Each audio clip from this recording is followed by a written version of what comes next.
And it's what they've done here that makes them titans of the gardening world. Together, they've introduced more than 170 different plants and developed a form of garden design which we might never have used without them. Gardening is in the Bloom family's blood. Alan's father always took a keen interest in plants. And when Alan was 20, he helped him start his first nursery in Cambridgeshire. In 1946, Alan bought Bressingham Hall and its 6 acres. This was where his new ideas began to take shape. Until the advent of Alan's groundbreaking ideas, herbaceous perennials had been used in a very staid and static kind of way. There were grand herbaceous borders at all the British stately homes. Tall plants at the back, short ones at the front. But Alan could see something marvellous about these plants and think of wonderful ways to use them and want to introduce all sorts of marvellous new plants. Things like this Helenium butterpat and Agapanthus Bressingham blue, Nymphophia Percy's bride. But as well as sharing his excitement about these new wonderful plants, he also wanted to share an idea about how to grow them. He invented the island bed. Beds that you could walk around, instead of a static affair that you walked along and were never involved with. With these, not only were the plants happy because they had light, air, sunshine, but you could enjoy them. And they were designed for all seasons, right the way through from spring to late summer and autumn. And around every curve, there was a new surprise. It was a novel idea that gripped the British gardener. Perennial island beds became the new vogue, and they started popping up in gardens and parks all over the country, putting Alan and Bressingham Nursery firmly on the gardening map of Britain. Alan's son, Adrian, remembers his father's all-consuming passion for plants.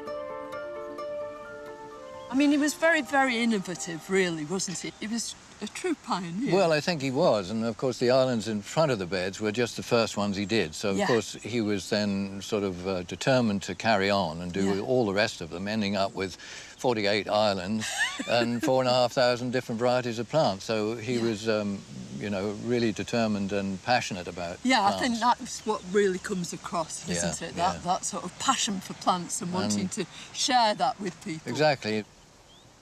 As a young man, Adrian travelled widely. Then one day he got the call from his father to come back and join the family business. So you didn't just want to follow in your father's footsteps? No, he was pretty well known by then, and he was obviously, you know, expert in the perennials, and, you know, he's a fairly strong character, and I obviously had to sort of fight my corner and try and add something else to the business. Right, and put your own stamp on it. Yeah. Adrian developed a fascination for conifers and started to collect them avidly. Very soon, they were to make their way into gardens up and down the country. I mean, this bed it's a collection of conifers, really, isn't it? I've got various things in here that are waiting their turn to go in other parts of the garden. One or two are more established, like this pine here. That's beautiful. Yes, it is nice, isn't it? Well, it's a Pinus contorta Frisian gold, which came from northern Germany. And gradually, with many of these pines, I've sort of pruned away the lower branches, lifted up, so you've got almost a canopy, but then you can plant underneath, you can get views through and so on. It's really works very well. But I think the wonderful thing is not just extolling their virtues, but also the way in which you use them with other plants. You know, they have year-round interest and colour, and particularly important in the winter-time. I want to see a few of these examples.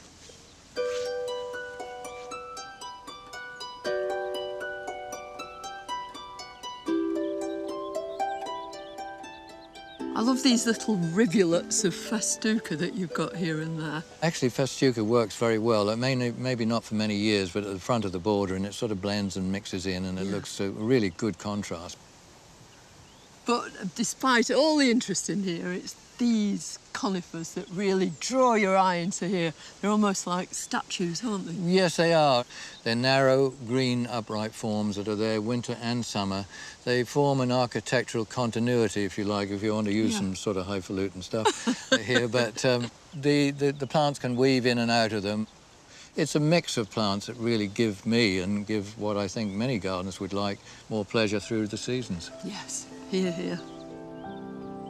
The blooms have influenced our gardening in the past, in the present, and with so many members of the family involved in horticulture, they'll continue to do so into the future. Without the blooms and all they've given us, our gardens would be much poorer places. Aren't we lucky?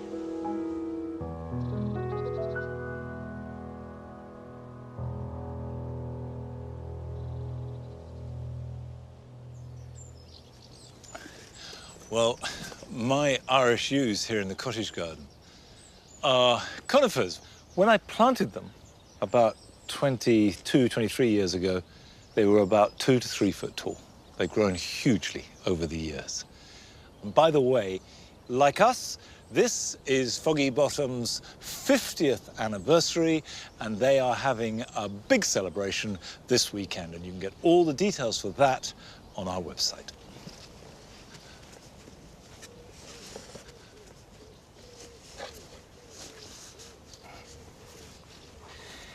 Having cleared the roses back a bit, I've got some space that I think needs filling, and I can fill it with one of my favourite and very old-fashioned herbaceous perennials, and that's a phlox. I've got a couple here that are going to add a shades of blue to these borders. This one is called Blue Paradise. Now, it's a small plant. You can see they're not large versions, but they will bulk out. And it's Phlox paniculata, and you'll find that Phlox paniculata has, I think, all the best varieties, and they're really reliable. They're plants that, as long as they get enough moisture, will not let you down. And that's really the key to phlox. If you've got very sandy soil, you do need to add lots of compost. But if you've got clay like I have, they're at home. They're really very happy. So I'm going to plant a little group of 3 in the front here, and then I've got a larger phlox, and this one is called Prospero, and you can see it's got quite a delicate lavender colour. And remember, here in the cottage garden, nothing is disallowed, but there is a tendency, an inclination towards the pastel colours. Now, remember, these beds were vegetable beds for nearly 20 years. Masses of compost added. They are rich, they hold the moisture, and perfect for phlox.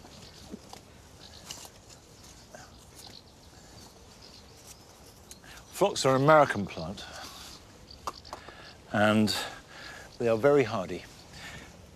They won't mind anything that a British winter can throw at them.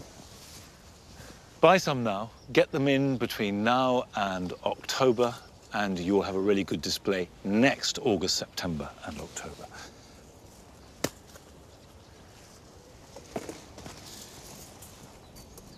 Now remember, with phlox, the key thing is that they don't dry out. That doesn't mean to say that they like boggy conditions, but it does mean that they like a regular supply of water. Phlox are never going to be the main stars in a border. There is a kind of very attractive modesty about them.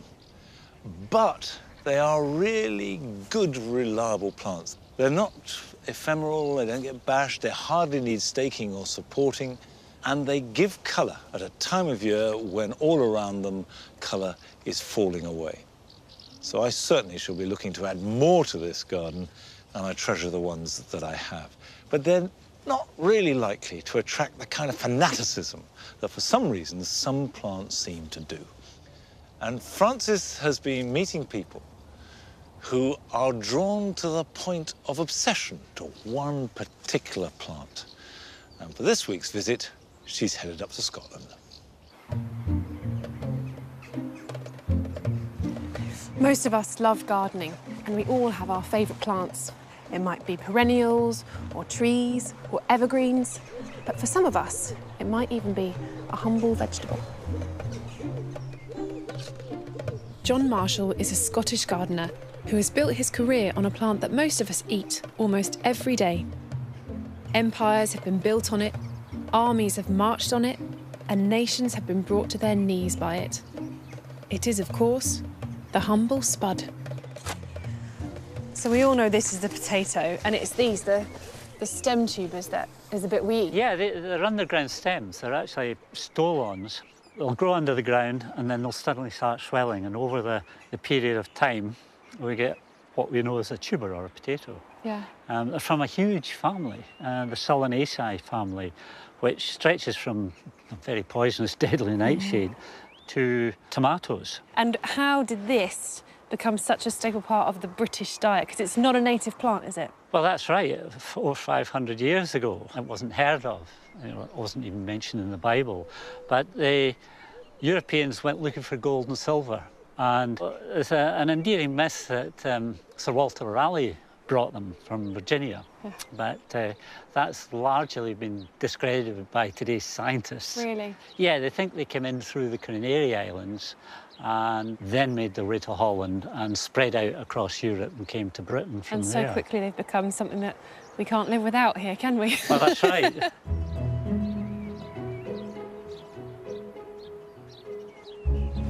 So these are your favourites? Yes, these are the early potatoes, Sharps Express.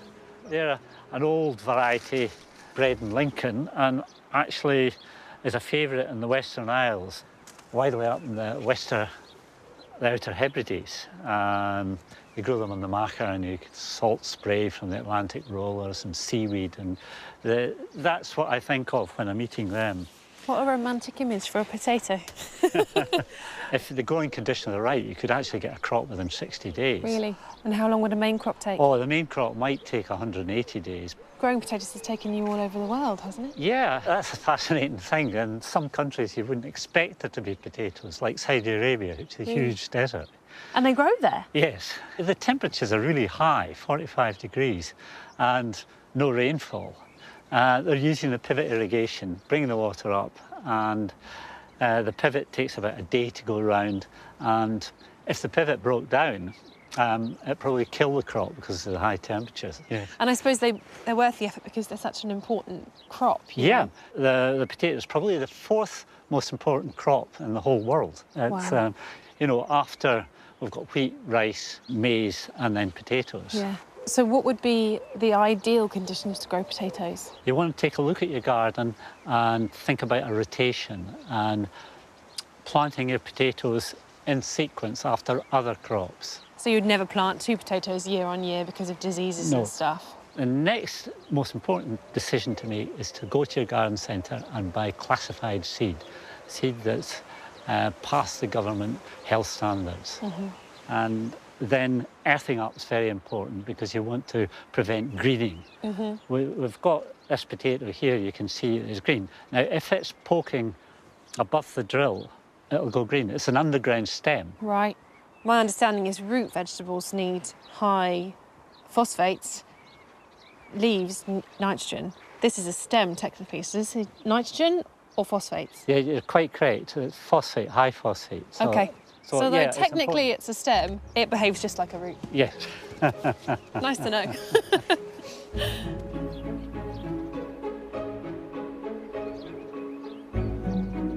One question people always ask about growing potatoes is about chitting them. Do you find the same thing? Yes, always. Chitting is controlled sprouting. It means you've got more flexibility with planting. You want to plant when the soil temperatures are 10 degrees. But if you've been chitting and you've got a nice firm chit like that, it'll give you a 10-day advantage. Yes. Now, that is very important if blight's in the area. Yeah. Because your crop might be decimated. Now, you've got 10 days worth of growth in that potato. And how would you go about chitting? Plenty of light, so a greenhouse or a porch is ideal. But watch out for a late frost because that could spoil your chances of having a good crop. And if you didn't put that in the light, then what would happen? If they don't get enough light, we could end up with this. And all too often, people take the potatoes home and put them in a dark place. Yeah. And as you can see, the tuber's completely shriveled. Well, see, I've often had things like this in the cupboards. You know, if you don't eat your potatoes quickly enough, could you plant something like that if you bought it from the supermarket? Not a good idea. Okay, why Because not? you don't know where that potato's been grown, you don't know what the disease content is, it's not classified seed. And I can see that when you do grow them correctly, you can have a huge range, and the colours of these are incredible. Is that something that you're very passionate about? Yeah, these are called violetta. Oh, It's wow. a very vibrant purple colour. So that's almost And again, quite unnatural looking, isn't it? So would this taste different from a white potato? Every potato tastes slightly different, but they don't taste purple or they don't taste red.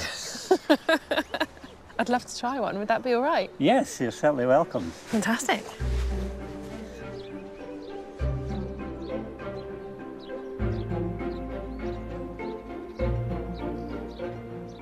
Well, I've never tasted one of these, so I'm going to taste it now, but I'm going to close my eyes and see if I can tell the difference. Okay. So you hand it to me, don't tell me which one it is. I won't. Oh. Ready?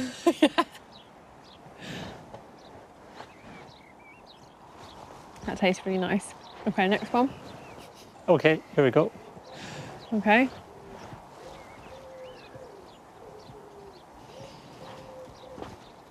What do you think? Is that the purple one? That's the purple one. Correct. It's really earthy, that one. I think that has a really amazing flavour, the white one, doesn't it? Yep. Really nice. Which one's that? That is Iron Pilot. That is so nice. Is that your favourite? Yes, it is. You just can't buy it now. It's a gardener's favourite. Aaron Pilot. I'll be growing that one. That's amazing. Thank you so much for showing me all of these. It's been brilliant.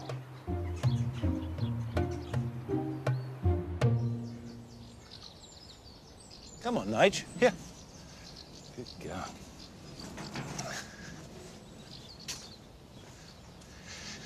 It's a shame that we don't grow a wide enough range of varieties, really, because there are so many delicious potatoes.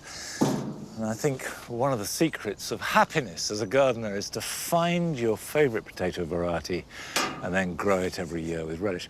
I guess mine is Charlotte, which is such a good all-round potato. I have not got any Charlotte left in the ground, but I have got a few first earlies called Orla in this bed. Now, as a rule with first earlies, you dig them as you go. But I want to harvest these as one lot now because it's important that I use the bed at this time of year so something can get growing and established before winter. So I need the space, basically. By the way, this dieback is not due to blight. This is just the tops naturally dying down. This is an early potato. So these were ready at least a month, if not 6 weeks ago. Now, the secret of digging potatoes, as anybody who's ever grown them knows, is to try and not spear them as you go. So go away, and these are planted, and as up we come. There we go, gently, gently.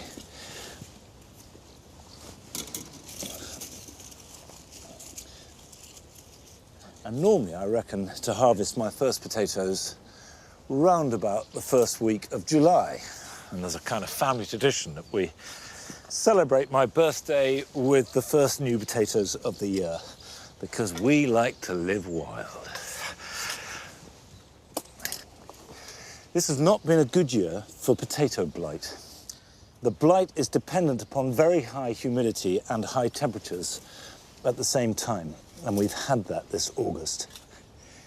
If you've got it, you'll know it, because the first indications are a kind of brown stain, usually in amongst the foliage. Very quickly, that becomes grey and black, and the leaves rot and collapse in on themselves, and the stain spreads until all of them are affected. And that will happen in a day, 2 days. It's not, though, a total disaster for your spuds.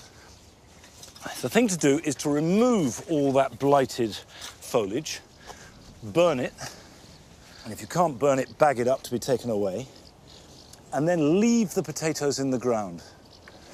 Ideally for 3 weeks, and that gives a chance for the spores to die off on the surface. They're looking fairly good, Nick. There are some with holes like that in. Now, that is classic slug damage. So as soon as they're big enough to eat or they stop growing, they can only get worse because slugs will find them and eat them. So you should get them out of the ground and store them.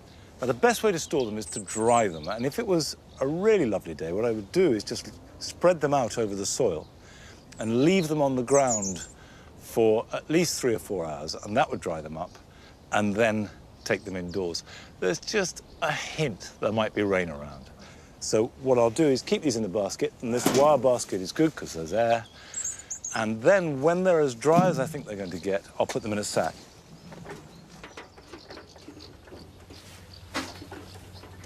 Potatoes should be stored somewhere cool and dark but frost-free, and a shed or cellar is ideal.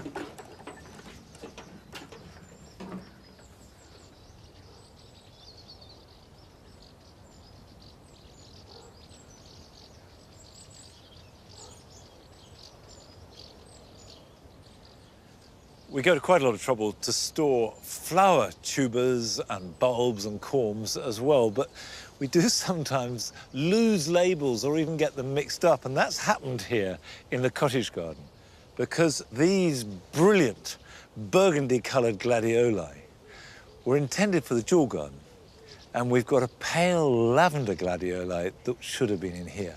The labels got lost, and these corms that looked identical went into the wrong part of the garden. So I must make sure that I label them this time, so when they get dug up in a month or so, they can be stored and get in the right place next year. However, this delphinium, which is not the normal delphinium colour, it's got this lovely lavender mauve, is absolutely in the right place. And it's a good example how that when delphiniums of all colours have finished flowering in June or early July, if you cut them back hard, as soon as the last bloom is over, they will regrow and as often as not, flower just as well the second time round, well into September. Now, coming up on tonight's programme, the celebrated plantswoman Helen Dillon joins me here at Longmeadow. I think that's the story of what gardening is. The more you develop it, the more you have to control what you've done. Adam Frost shares some design ideas for creating an exotic garden. But first, Flo and Joe go back to Potton in Wiltshire to make their final visit to the community garden that has been developing there over the summer and to see how it's progressing. Potton's a wonderful rural village with one thing missing. Somewhere for neighbours just to meet up and hang out in the fresh air. But here's the thing, hidden up this narrow lane is a large green space right in the middle of an estate. But it was overgrown and neglected, so frankly, no one wanted to spend any time there. A few had made efforts to make something of the garden, but they just didn't get the support they needed. But local youth worker Steve Dewar wanted to give it another big push. So to help celebrate our 50th anniversary and regional news programme BBC Points West's 60th anniversary, Flo and I came along to share our knowledge and give it a kickstart. But has Steve managed to capitalise on this burst of energy?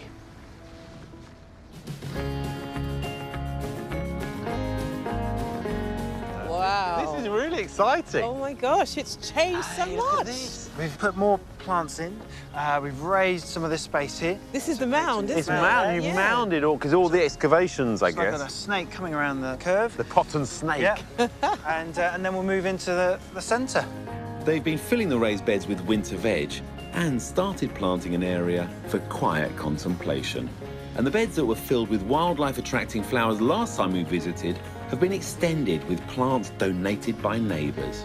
And then you just come in and then you're really in the heart of the garden and able to see the different areas. Yeah, they're just really taking shape. So, when I was here last time, we were talking about the decking. So we've got the decking in now and this little rockery and stream. So a dry stream. So we've got a slate stream just running through under the decking, and then we're going to build up the plants around that. So actually you can walk in amongst the growth and pulling in some more rocks there and then slate paths. That wasn't on the drawing now. No, we adapted it. You started interpreting the whole thing.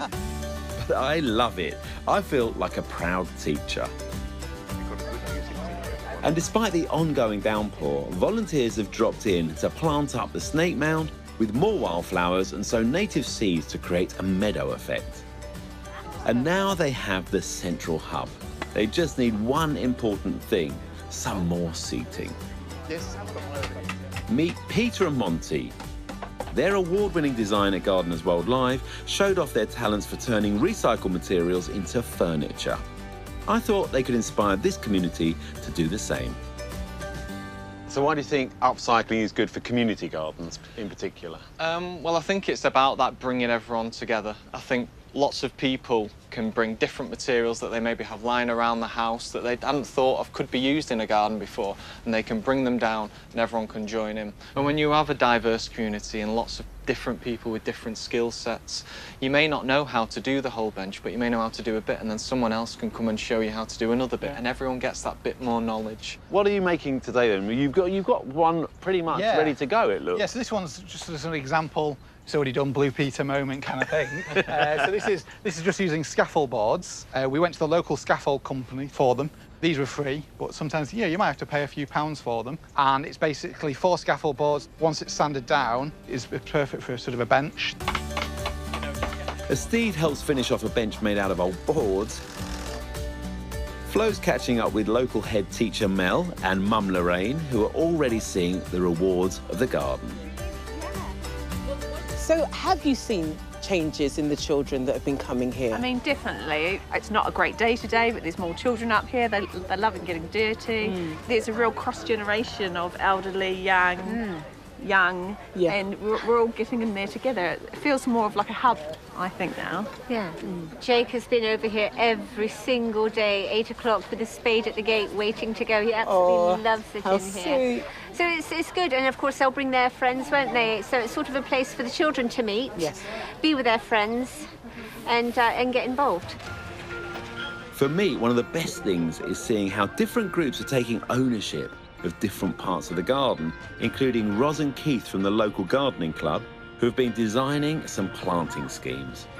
The idea being when the leaves are dying down, the green is coming up, and then someone can just come with some shears later in the year and cut it all down, and we'll get a second flush, rather than have things that have got to be dealt with separately. What are you hoping this community garden brings to the local area? I think it will strengthen the community, because I think there's nothing quite like, you know, knowing people and getting to know people in the village, whereas, you know, if this wasn't here, I think it would be harder. Mid-afternoon and the upcycled seating is being positioned. Don't they look great? Perfect time for a well-deserved cup of tea and cake. And a few words from Steve to celebrate the end of the first phase. For me personally, thank you so much. It's been amazing and very humbling. My heart and my vision and my hope is that this place is used by anyone and everyone in the community and the surrounding areas as well. I actually do get quite emotional looking at the garden and just seeing people around, because I know it's not always easy. It's not always easy to bring lots of different people together, but it just warms my heart when I see everybody digging in, everybody getting involved, and everybody with that sense of purpose and that sense of, let me invest, because this is where I live and this is what I want to do. And actually, this brings joy to my heart. It's not exactly as I imagined it at all. It's better. It feels that it's just waiting to be inhabited by the local community. And this is just a start. You know, there are many more projects to do here, and this garden's got a great future ahead of it, I have no doubt.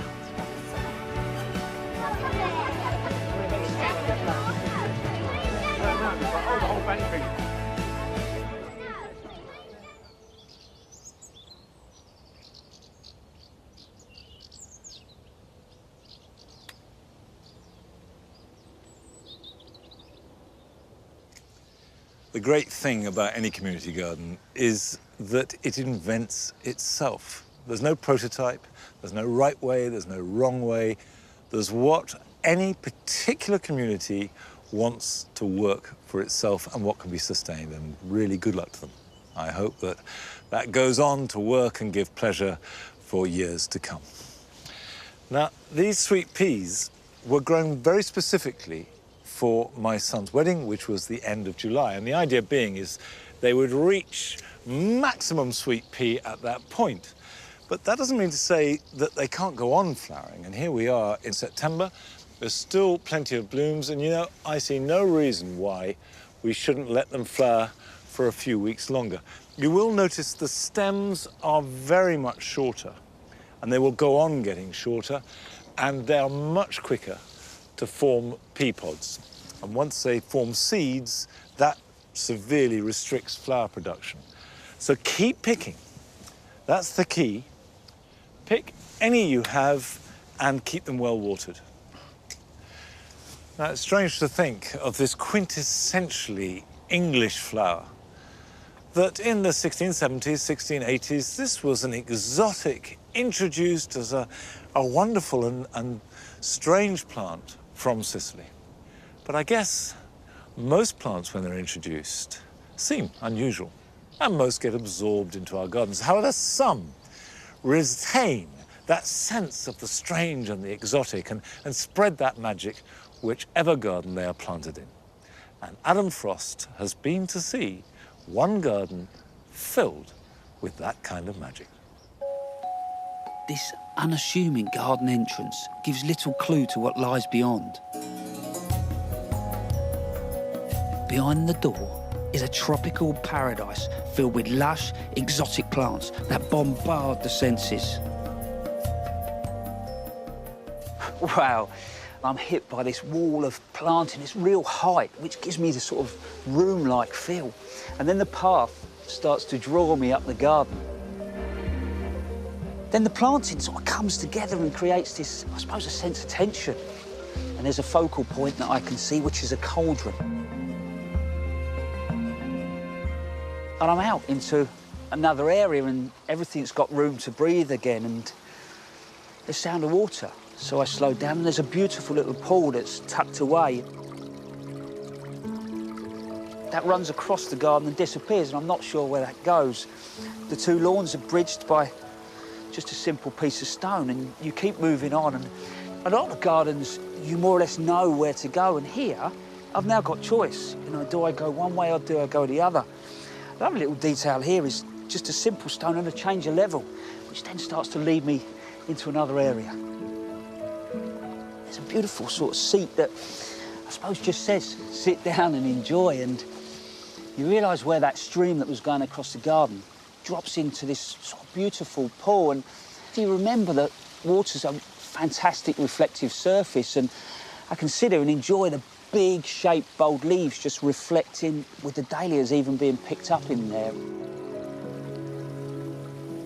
It's the work of owner Steve Moody, and you would not believe that it's the first serious garden he has ever created. Steve, this really is a beautiful garden, but how long ago did you actually start? I took it on in 2009. We moved in, and there was literally nothing here. It was just mainly just grass. So I started by clearing it down completely and starting from scratch. I mean, for me, it actually feels like we could be in the tropics, but give me an idea where that first piece of inspiration came from. Well, that was probably from Christopher Lloyd's garden in Great Dixter. And from there, when I could see what you could grow and the heights of things, yeah, that's where it all stems from, really. Yeah, I mean, he more or less gave people permission to break the rules, didn't he? That's right. Give me an idea, actually, how you first went about setting the garden out. I drew it on paper first, but laid it all out just to give me a rough idea. And I'd look from the upstairs window down at the garden and see, just tweak it slightly till I got the effect I wanted. So you literally laid the stone out in a shape, ran back upstairs, and then run back down and adjust a little bit, yeah? That's right, yep. And I'd move a stone an inch if I had to, just to get the curves right, and that just gave me the outlay. It's amazed me, really, because, you know, you're an amateur, but some of these planting combinations are really sort of quite clever. How did you first sort of start putting plants together? To keep your eye moving through the garden, I try and keep the same colours, not necessarily the same shaped flowers, so you might have lots of reds going through, and also leaf shape, getting big leaves with small leaves, just so the bigger leaves stand out. If we had all big leaves, the big leaves wouldn't look as good. Well, do you know what, mate? I think the garden's not only peaceful, but actually it's exotic, it's exciting, it nails so many different atmospheres. Thank you very much. What Steve has achieved as an amateur gardener is incredible. It's a bold and confident design. Do you know, when it comes to planting, I think it's a subject that people find probably quite scary at times and even complicated. And you look at this garden, you just think, wow, I could not do that. When you really think about it, all it is a series of layers. And I normally say to people, think about it as an English woodland. I know that sounds a little bit bizarre, stood, you know, in the tropics, but if you think about an English woodland and the layers, you've got that first upper story, you know, your big trees, that's the first level.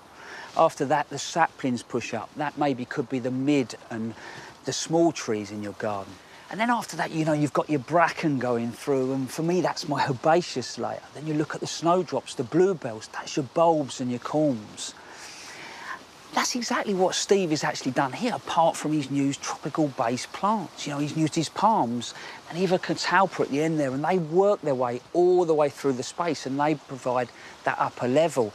After that, the next layer, he's used bananas, he's used phormiums, and they start to work shrubs, and they bounce through as well. And then we've got things like dahlias and crocosmia and the herbaceous plants that give those little pockets of colour and work really well. And then you come down to the real detail, and here Steve's used sort of little begonias and nasturtiums and even things like house leek, and they're the things that just sort of catch your eye as you look closely. So I suppose really in design, and especially planting design, is not that complicated, really. Ultimately it's about building up those layers, and you can do that over quite a long period of time, you know, put that structure through and then slowly build your garden up, and that's how you end up with those sort of spaces that have got real atmosphere.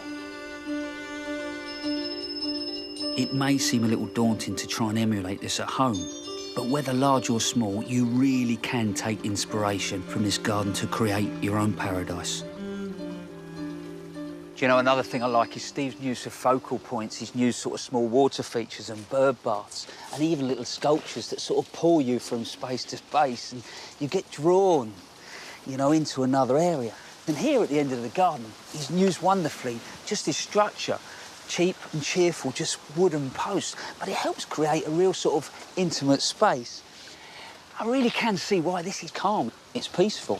There's not a lot of colour in here. He's used green, he's used leaf shape, he's used texture. And it's a lovely space to spend 10 minutes.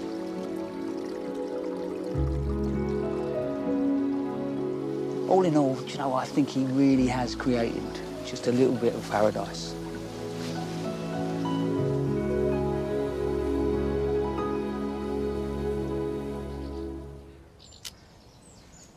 The key thing with any garden is to find the thing that inspires and fires you and be true to that.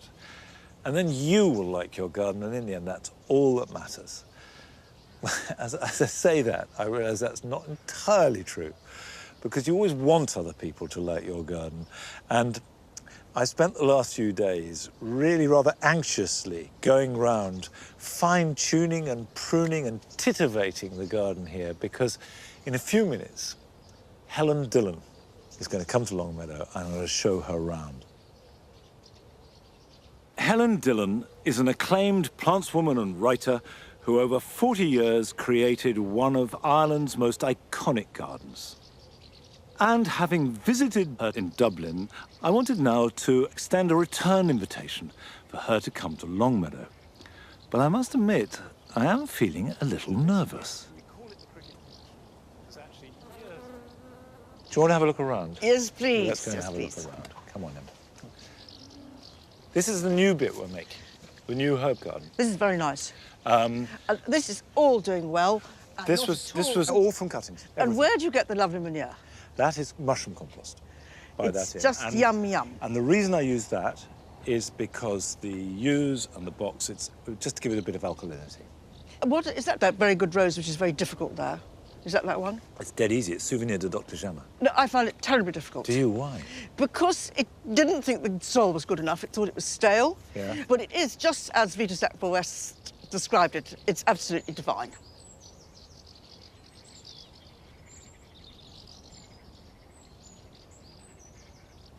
The first thing we did was to make this path, and this is my 40th birthday path, and the limes down here. And gradually, you know, things have changed. So things like these Dryopteris, which we put in really as an understory, have become the main story. You know, the spring garden, of course, is empty now. I mean, it's sleeping. I know, but this is a cool green interim now, which is lovely. And then in here, we have what we call the cottage garden. Gosh, it's very big. And we call it this because it's become a mixed bag. We planted a lot of roses about 3 years ago. And you manage them without spraying? We never spray anything. For non-sprayed, I think they look very good. I'm very much of the school... The green department? I'm of the green department, and... Quite right, too. My philosophy is if a plant is healthy and the garden is healthy, it has a balanced ecosystem, things tend to sort themselves out. It's a long plot. So I love the length. I love the length, and I love the way this points out the length. So planting in here is based around the grasses, although it gets a bit wild. But, you know, things evolve. What is that? It's a tree dahlia. A tree dahlia, you lucky stinker. Never flowers. Oh, I love them. Even if they don't flower, I think they're smashing. They are smashing. The problem is they are absolutely not hardy, and they're very big things to store. Obviously, we cut them down. So you've got great big roots to dig up. There's huge roots like that. You're dying to plant them, to get rid of them, just to get them. But we daren't until mid-May, because, you know... No, it's the same in Arden. We would plant... Really? No, early May. We'd wait till early May. Yeah. And I have to mention, I love this wonderful square you have. Oh, good. I love it. These were 4 leftover trees that we had. And what tree are they? They are lime, the Tilia platyphilus. It's a lovely centrepiece, isn't it? Yeah.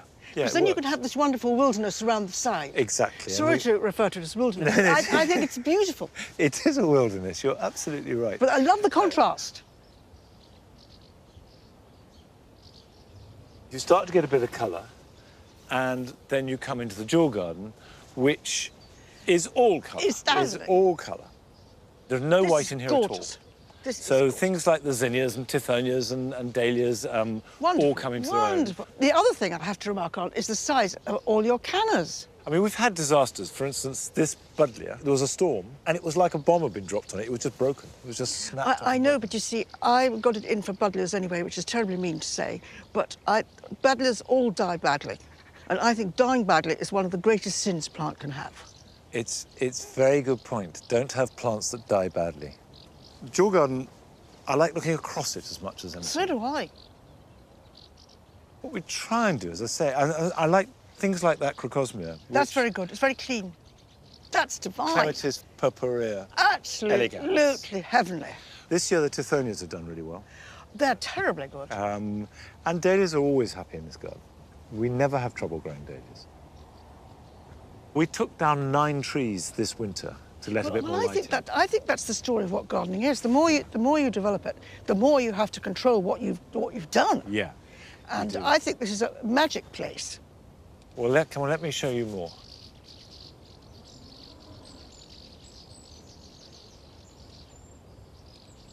I want to ask your advice, because I get the impression in Dublin, Meconopsis grows like a weed. I want to tell you, Meconopsis is a terrible struggle to grow in Dublin. A terrible struggle, because it's too warm and too dry. You're cooler. But I'm slightly worried that we're getting slight sort of dieback. It looks as though they're rotting a bit, some of them. Did you get that as a plant or a seed? I grew them as seed. And they flowered beautifully for the last 2 years. Really well. But I want to keep them. I want to keep them going. But well, I think you're going to have to make a new area and move them on to a different area. They want their space and they want the light. They don't want hot sun. And that soil looks deliciously rich, just what they want. And it's not a hot garden. This whole area and this big bed was dug from grass 2.5 years ago. Can we be boring for a moment about from grass 2 years ago means it's that lovely virgin soil?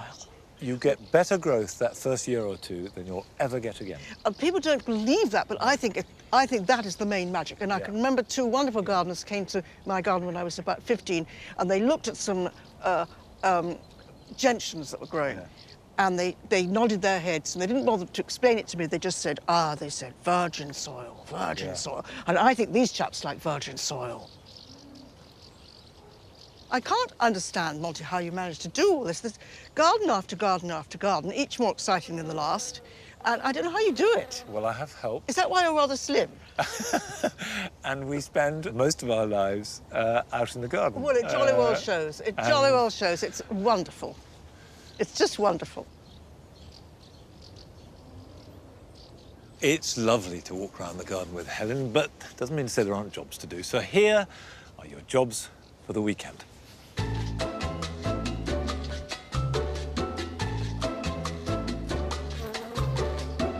Check through your apples and pears to see if any fruit have got brown rot. There's a lot of it about this year, and you can notice it because you get brown, rotten areas of fruit with very distinctive white pustules. Don't drop these on the floor, but bin or burn them, as they can contaminate the rest of the fruit and even spread to next year's harvest.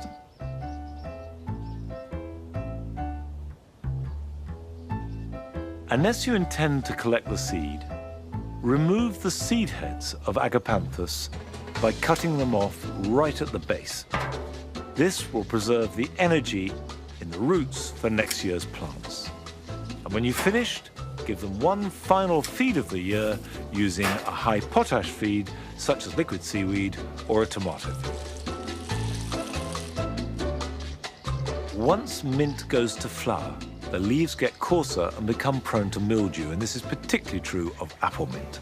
So remove most of the flowering stems, leaving a few for use in the kitchen, and this will let light and air in and encourage fresh regrowth as you go into autumn.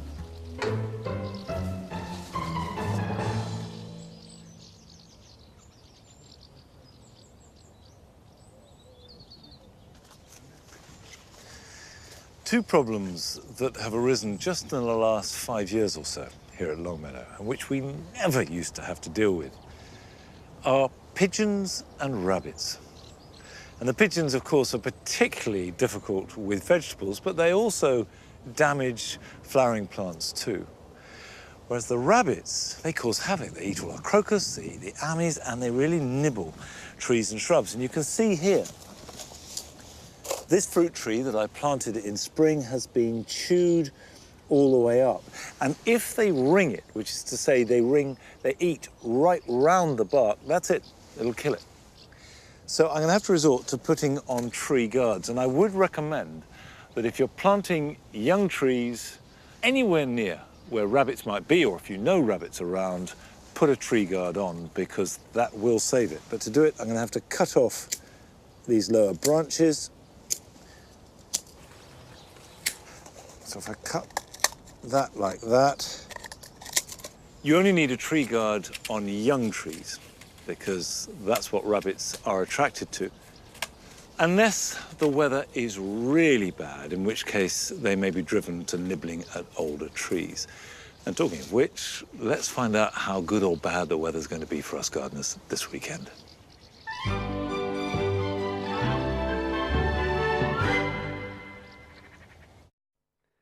Hello, it is more bad than good this weekend, I'm afraid, with low pressure in control. If your beds and pots are looking a bit sorry for themselves right now, nothing in the weather will change that this weekend. Wetter times, though not all the time, a cool weekend ahead, and quite a blustery weekend too. Now, from the word go on Saturday morning, there'll be showers around western parts and they'll develop elsewhere as we go through the day. And if you catch one, it could be heavy, possibly thundery, a risk of hail too. And although there will be some bright or sunny spells around, I think there will be a lot of cloud during Saturday. The windiest weather will be in the west and south of the UK.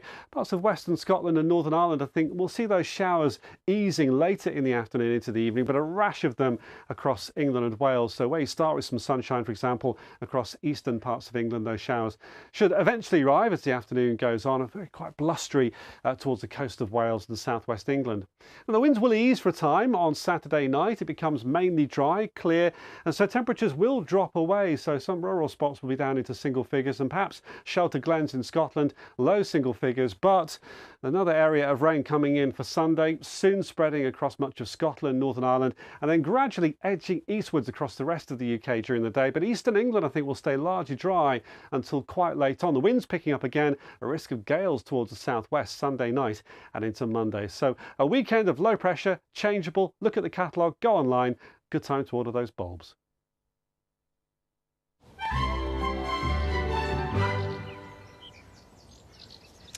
This is a Longmeadow special. This is lemon verbena tea.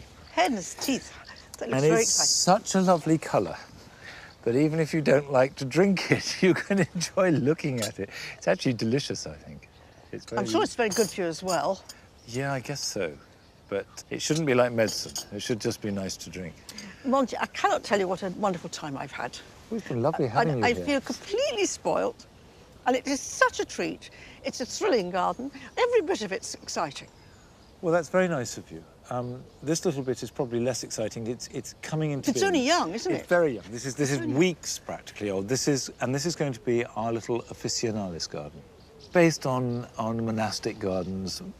Originally, plants, you know, they were the chemist store. They were the pharmacy. And so important. Officinalis sounds very grand, but as you know, it just means basic. You know, it just means... It just means very ordinary, the common one. Yeah, the common one. The common basic. So, you know, Salvia officinalis is sage. And Rosmarinus officinalis is the basic rosemary. It's not, you know, it's nothing fancy done to it at all. So it's all part of the herb theme, but this will come into being. And I'm delighted you've had a good time. It's been a great honour, and I have to say, quite scary. Oh, shut up! Shut up! I want to tell you, it's a great honour for me to be here. I'm absolutely thrilled with it. Thank you for coming. And I'm afraid that's all we've got time for today. I'll be back next week, of course. I'm afraid Helen won't, but I hope you'll come back soon. And you can join me here at Longmeadow at the same time next week. So from Helen and myself, bye-bye.